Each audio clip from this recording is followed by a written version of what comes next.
জননী যথৰে ছিলাম যখন বিষম বন্ধন পাশে একবাৰ প্ৰভু দেখা দিয়া মোৰে বঞ্চিল এই দিনত আছে।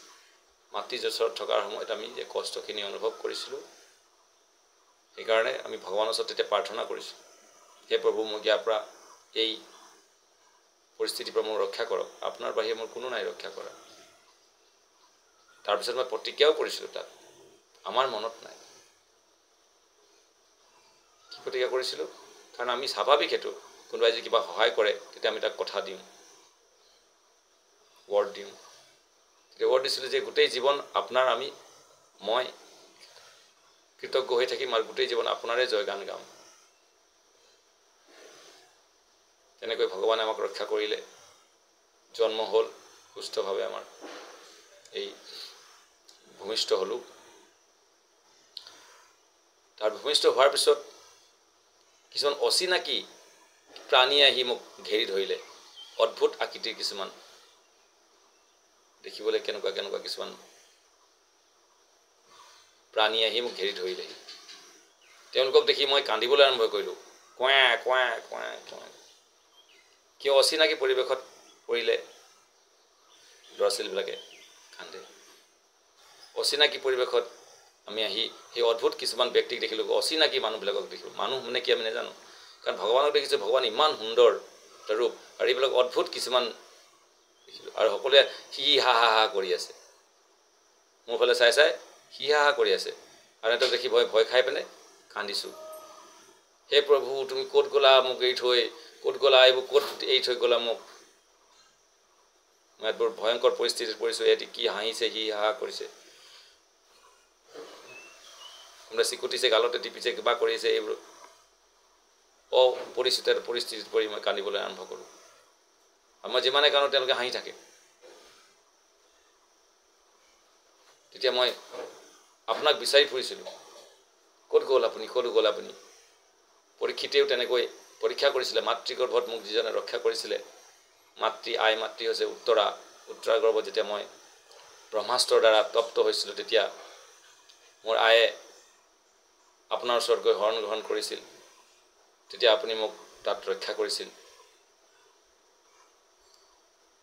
তাৰপিছত জন্ম হোৱাৰ পিছত চবকে পৰীক্ষা কৰিছিলে তেওঁ, পৰীক্ষিত মহাৰাজ, সেইকাৰণে নাম পৰীক্ষিত হৈছিলে। সেই মানুহজন ক'ত, যিজনক মই মাতৃগৰ্ভত দৰ্শন কৰিছিলোঁ, মোৰ প্ৰভু ক'ত, ইয়াত নাইচোন, বেলেগ ক'ৰবাতহে আহি গ'লোঁ মই। তেওঁক বিচাৰি পোৱাৰ কাৰণে তলকাতলকিকৈ বিচাৰি নোপোৱাত তাৰপিছত কান্দি দিছে। এনেকৈ আমিও কান্দি দিওঁ, কান্দোতে কান্দোতে কান্দোতে কান্দোতে আৰু উপায় নাই, সেইজনক বিচাৰি নাপাইছোঁ আৰু এইবিলাকেই কিবা কিবিখন কৰি আছে। বাকীসকল গুচি গ'ল, এগৰাকী থাকি গ'ল, আৰু তেওঁক মোক কিবা কিবি খাবলৈ দিছে, গাখীৰ খুৱাইছে, মৰম কৰি আছে। তাৰপিছত অনুমান কৰিলোঁ এওঁ মোৰ শত্ৰু নহয়, এওঁ মোৰ শুভাকাংক্ষী হ'ব। এই অনুমানে এতিয়া তেওঁৰ ওচৰত আৰু মই নাকান্দো, তেতিয়া বেলেগ কাৰোবাৰ ওচৰত থাকিলে কান্দো। এইগৰাকী মই বুজি পালোঁ যে এওঁ মোৰ শুভাকাংক্ষী হ'ব। এনেকৈ দিন গৈ আছে। তাৰপিছত তেওঁ আকৌ আৰু এজনৰ ওচৰত মোক দি দিয়ে কেতিয়াবা কেতিয়াবা। তাৰমানে এওঁ মোৰ শুভাকাংক্ষী, অৰ্থাৎ দেউতাকৰ কোচত দিয়ে, আৰু কাৰোবাৰ কোচত দিয়ে। তেনেকৈ চবৰ লগত ফেমিলিয়াৰ হৈ যায় এটা। এইখিনি মানে গোটেইখিনি মোৰ শুভাকাংক্ষী হয়, তাৰমানে অৰ্থাৎ মোক কষ্ট নিদিয়ে এওঁলোকে, মোৰ যত্ন লৈছে, এওঁলোক মোৰ মানে প্ৰিয়ই হ'ব। তেওঁলোকৰ কোচত গ'লে তেওঁলোকে নাকান্দে, কিন্তু অচিনাকি মানুহৰ কোচলৈ নাযায়। কিন্তু মনে মনে আমি যে বিচাৰি ফুৰিছোঁ যে সেইজনৰ কথা আৰু পাহৰি গ'লোঁ। আৰু আদৰেৰ ছেলে স্বজনেৰ কোলে, ইজনৰ কোচত সিজনৰ কোচত গৈ যাওঁতে যাওঁতে সেই যে মোক যে মাতৃগৰ্ভত যে ৰক্ষা কৰিছিলে এজনে, তেওঁৰ কথা পাহৰি গ'ল। কৃষ্ণ ভুলি যেই জীৱ অনাদি বহিৰ্মুখ, নিকটস্থ মায়া তাৰে দে সংসাৰ দুখ। যেতিয়া আমি কৃষ্ণক পাহৰি যাওঁ, তেতিয়া আমাৰ মায়াদেৱী আহি আমাক ধৰিব জপতিয়াই। কৃষ্ণ সূৰ্য সম মায়া হয় অন্ধকাৰ, যাহা কৃষ্ণ তাহা নাহি মায়াৰ অধিকাৰ। কৃষ্ণ সূৰ্য অস্ত গ'লেই মায়াদেৱী আহি আমাক জপতিয়াই ধৰে।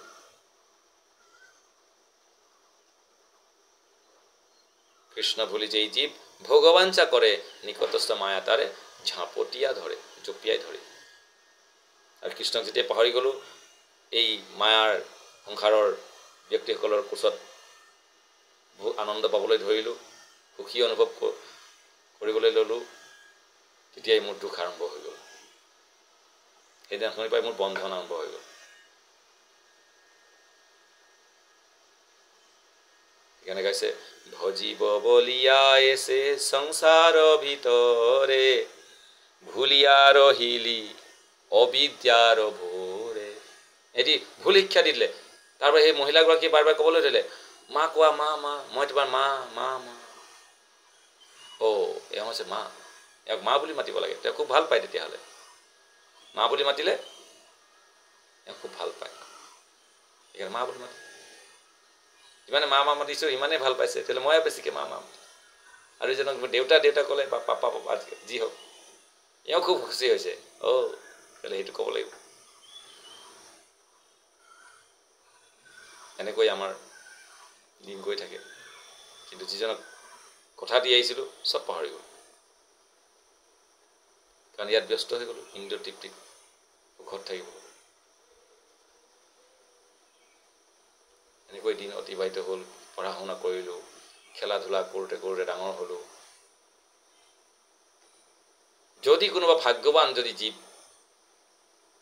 কেনেবাকৈ কিবা কাৰণত গুৰুৰ লাভ কৰি যায়, বা জীৱনলৈ কিছুমান প্ৰশ্ন আহি যায় তাৰ, মানুহ কিয় মৰে, মানুহ কিয় বেমাৰ হয়, মানুহ কিয় বুঢ়া হয়, এই জগতখন কি, কিয় এনেকৈ হৈছে, কিয় দিন ৰাতি হয়, ইত্যাদি ইত্যাদি প্ৰশ্নবিলাক জিজ্ঞাসা যেতিয়া আহে কোনো বিশেষ বিশেষ ব্যক্তি, তাৰ ভিতৰত মনুষ্যানং সহস্ৰসু, হাজাৰৰ ভিতৰত এজনৰ এনেকুৱা মনলৈ প্ৰশ্ন আহে, ভগৱাননো কোন, মইনো কোন, ইত্যাদি ইত্যাদিবিলাক, এই ব্ৰহ্ম জিজ্ঞাসাবিলাক যেতিয়া আহে,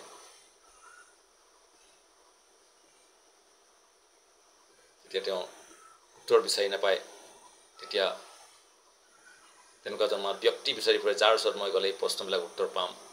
বিচাৰোঁতে বিচাৰোঁতে কোনো ভাগ্যৱান জীৱ গুৰু কৃষ্ণ প্ৰসাদে পায় ভক্তিলতাৰ বীজ। এনেকুৱা এজন ভাগ্যৱান জীৱ, তেওঁ কি পায়, এই হাজাৰৰ ভিতৰত এজন গুৰু পায়, তত্ত্বদ্ৰষ্টা গুৰু পায়। তেওঁৰ বহু পুণ্য ফলে ব্ৰহ্মাণ্ড ভ্ৰমিতে ভ্ৰমণ কৰোঁতে কৰোঁতে কেতিয়াবা আমি পাই যাওঁ তেনেকুৱা এজন গুৰু, যাৰ সহায়ত আমি আমাৰ জীৱনৰ যে লক্ষ্য বস্তু, যাক মই মাতৃগৰ্ভত বিচাৰি ফুৰিছিলোঁ, তেওঁক পাই যাওঁ। আমাৰ জীৱনৰ যিটো জিজ্ঞাসা, জীৱনৰ যিটো অনুসন্ধিৎসা, যি লক্ষ্য বস্তুটো আমি প্ৰাপ্ত হৈ যাওঁ এই গুৰুৰ মাধ্যমে। তেতিয়া আমাৰ মন শান্ত হৈ যায়, তেতিয়া আৰু আমাৰ একো পাবলগীয়া নাথাকে, জানিবলগীয়াও নাথাকে, পৰম আনন্দ লাভ কৰোঁ। গুৰুৱে যিখিনি কয় সেইখিনি যেতিয়া আমি মানি চলোঁ, শুনো, সেইটো হৈছে ভক্তি। গুৰুৱে যিখিনি কৰিবলৈ কয় সেই কৰ্মখিনি হৈছে ভক্তি বা ভক্তিমূলক কৰ্ম বা অকৰ্ম, আমি যি নামেই নামাতো, সেইটোৱে হৈছে আমাৰ ভগত প্ৰাপ্তিৰ কাৰণে।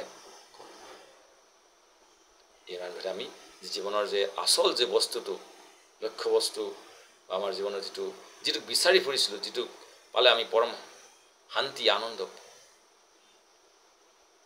সেইটো গুৰুৱে আমাক চিনাই দিয়ে। আৰু মন আমাৰ জয় আত্মাসু প্ৰসিদ্ধি, আত্মা প্ৰসন্নতা লাভ কৰে, প্ৰসন্নতা লাভ কৰি আনন্দ পায়। এইটো হৈছে আমাৰ যাত্ৰা।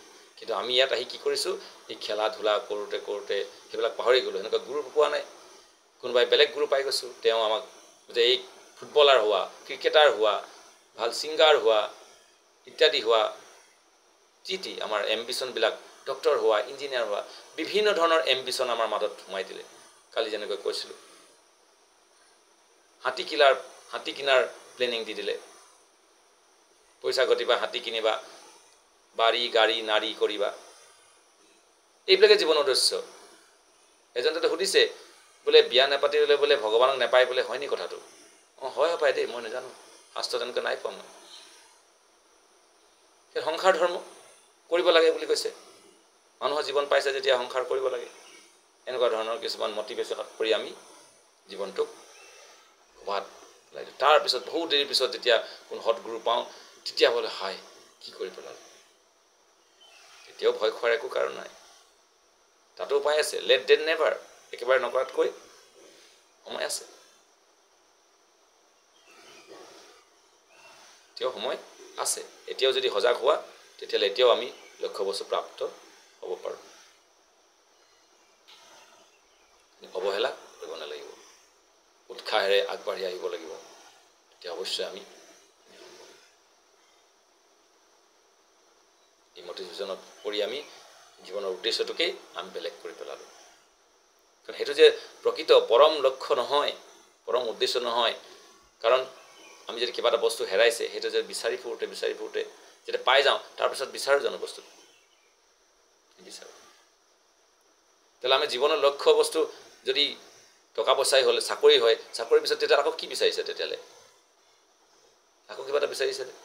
গাড়ীখনে লক্ষ্য, গাড়ীখন পোৱাৰ পিছত আকৌ কি বিচাৰিছে, তেতিয়াহ'লে ঘৰ এটা কৰিলা 2 মহলীয়া 3 মহলীয়া 5 মহলীয়া, তেতিয়াহ'লে আৰু কি বিচাৰিছে, তেতিয়াহ'লে চাৰ্চিং শেষেই হোৱা নাই যে তোমাৰ। লক্ষ্য বস্তু পাই গ'লেতো চাৰ্চিং নকৰে। তোমাৰ লক্ষ্য যদি ডক্টৰ হোৱা আছিলে তাৰপিছত আকৌ কি কৰিছা, তেতিয়াহ'লে লক্ষ্য বস্তু ডক্টৰ নহয়, তেতিয়াহ'লে ছাৰ্ভিচ কৰা, সেৱা কৰা মানুহৰ। টকা পাই গ'লা লক্ষ্য বস্তু থকাৰ পিছত আৰু কি, তেতিয়াহ'লে কৰিব নালাগিছিলে। সেইবিলাক আচলতে আমাৰ প্ৰকৃত বা মুখ্য লক্ষ্য বস্তু নহয়। যেতিয়া মুখ্য লক্ষ্য বস্তুটো আমি প্ৰাপ্ত হ'ম তেতিয়া আৰু একো আমাৰ নাথাকে কৰিবলগীয়া কাম। অৰ্থাৎ কৰিবলগীয়া থাকিব, অৰ্থাৎ আমাৰ মনটো আৰু ব্যগ্ৰ হৈ নাথাকে, উদ্বেগ উৎকণ্ঠাৰ দ্বাৰা প্ৰভাৱিত নহয়। তেখেত আনন্দ পাম সেই সেৱাখিনি কৰি, তেতিয়া আনন্দত কৰিম, তেতিয়া উদ্বেগ উৎকণ্ঠাত নকৰোঁ, আনন্দৰে, পৰম আনন্দৰে। এইটোৱে হৈছে আমাৰ জীৱন। হ'ব লাগিছিলে ক'ৰ পৰা ক'লৈ যাব লাগে, আৰু আমি ক'ত ভাটকটি আত্মা নিচিনাকৈ ইফালে সিফালে। তো ইয়াৰ পৰা গুৰুৱে আমাক ৰক্ষা কৰিব। গুৰু কৃষ্ণই আমাক সকলোবিলাক সুযোগ দি আছে, আমি এইখিনি গ্ৰহণ কৰিব লাগে, বুজিব লাগে। এইবিলাক কথা মাকক কৈছে কোনে, কপিল মুনি, ভগৱানৰ অৱতাৰ কপিল মুনি।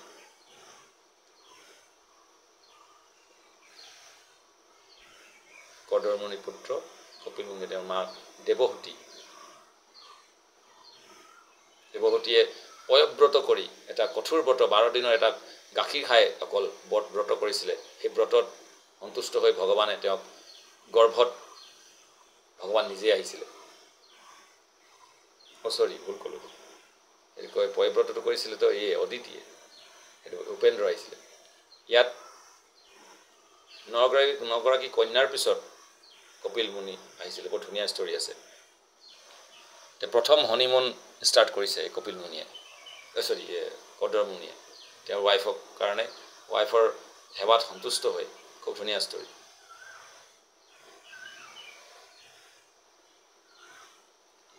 ৰজাৰ কন্যা বিবাহ হৈছে এজন সাধু বাবাৰ লগত, আৰু বিয়াৰ পিছতে সাধু বাবা ধ্যানত বহি গ'ল। যেতিয়া ধ্যান ভাঙিছে বহুত দিনৰ পিছত, তেতিয়া দেখিছে মানুহগৰাকীৰ অৱস্থা একেবাৰে বেয়া, চিনিয়ে পোৱা নাই ৰাজকুমাৰী বুলি। ইমানেই সেৱা কৰিছে, সেই ৰাজকুমাৰীক, যিজনী ৰাজকুমাৰী গন্ধৰ্ববিলাকে, দেৱতাসকলে দেখি মূৰ্ছিত হৈ যায় তেওঁৰ ৰূপ দেখি, তেওঁ বিবাহ কৰিছে কৰ্দম মুনিৰ এজন সাধাৰণ ভাৱে থকা এজন ভক্তৰ লগত। তেওঁ সেৱাত ইমান সন্তুষ্ট হৈ গ'ল, তেওঁ এৰি থৈ নাই যোৱা। তেওঁ মানুহজনে বিয়াৰ পিছতে আহি যদি ধ্যানত বহি গ'ল, তেতিয়াহ'লে গুচি যাব লাগিছিলে ডিভৰ্চ দি পিনে, নাই যোৱা। তেওঁ ইমান যত্ন কৰিলে, ইমান সেৱা কৰিলে, সেৱা কৰাৰ পিছত যেতিয়া ধ্যান ভাঙি তেওঁ দেখি সন্তুষ্ট হৈ গ'ল। ভাগৱতত আছে কাহিনী।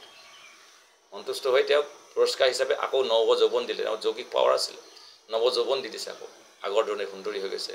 আৰু তাৰ সন্তুষ্ট হৈ তেওঁক এটা মহাকাশত এখন মহাকাশযান বনাইছে, আকাশত শূন্যত ভাসি থকা। তাত সকলোবিলাক ফেচিলিটি আছে, উদ্যানৰ দৰে আছে। তাত তেওঁলোক দুজনে গৈ পিনে হানিমুন যিটো কোৱা আমি, এতিয়া যিটো হৈছে বিভিন্ন জেগালৈ যায়, এওঁ কি কৈছে নিজে বনাই লৈছিলে।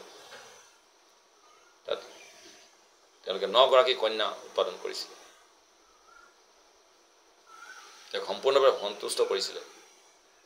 তাৰপিছত কপিল মুনিৰ এই কপিল মুনিয়ে মাকেও তেওঁক গুৰু হিচাপে গ্ৰহণ কৰিছিলে। তৃতীয় স্কন্ধত আছে চাই। কপিল মুনিয়ে মাকক এই মাতৃগৰ্ভত কেনেকৈ সন্তান বৰ্ধিত হয়, গাইনলজি যিটো কোৱা হয়, সেইটো কপিল মুনিয়ে তেওঁৰ মাকক জ্ঞান দিছিল। আচৰিত নহয়নে? মাকে সন্তানক জ্ঞান দিব লাগে। সন্তানেই ইয়াৰ পৰা শিক্ষা দিছে, জ্ঞানত যিসকল শ্ৰেষ্ঠ তেওঁলোকৰ পৰা জ্ঞান ল'ব লাগে। বয়সত শ্ৰেষ্ঠতে যথেষ্ট নহয়। যি জ্ঞানত বৃদ্ধ, জ্ঞান বৃদ্ধ,